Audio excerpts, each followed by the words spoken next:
Chers concitoyens, mes premières pensées en ces temps des fêtes vont vers ceux d'entre vous qui sont frappés par la maladie ou la peine de la perte d'un proche et pour qui les fêtes de fin d'année sont des moments difficiles. L'année 2019 se finit comme elle a commencé. Une violence sociale, une contestation massive des initiatives en termes de changements sociaux, un ras-le-bol des laissés pour compte. Et pourtant, plus que jamais, nous devons parler d'économie sociale. Nous devons développer notre économie sociale et environnementale. L'être humain, c'est la première richesse de notre économie. Nous devons associer ensemble tous ces sujets de réflexion parce qu'ils ont tous des liens entre eux et des conséquences les uns avec les autres. L'année 2019 aura eu son lot d'espoir. Elle a vu émerger de nouvelles formes d'expression, parfois balbutiantes mais prometteuses. Je pense ici à la politique participative et au débat citoyen dans la décision publique qui m'est si cher. J'espère que 2020 nous amènera ensemble sur ce chemin et que vous pourrez faire entendre votre voix de façon constructive.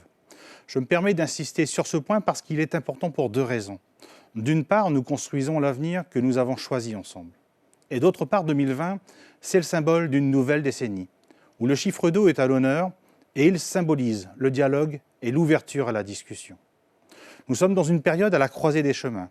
Nous avons le choix de rester chez nous ou de nous ouvrir aux autres, de critiquer depuis notre fauteuil ou les réseaux sociaux ou construire ensemble.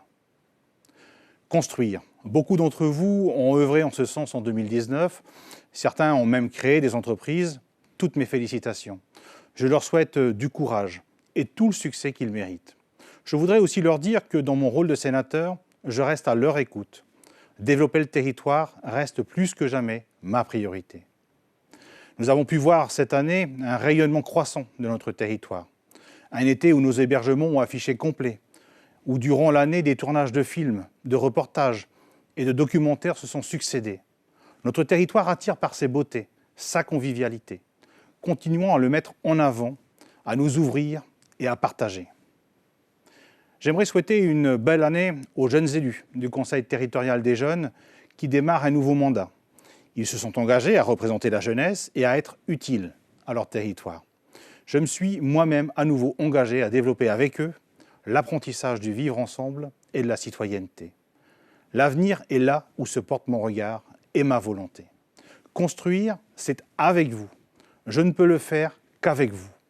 Il faut que nous soyons à deux au moins, 20 et beaucoup plus pour discuter, dialoguer, échanger et imaginer l'avenir de l'archipel.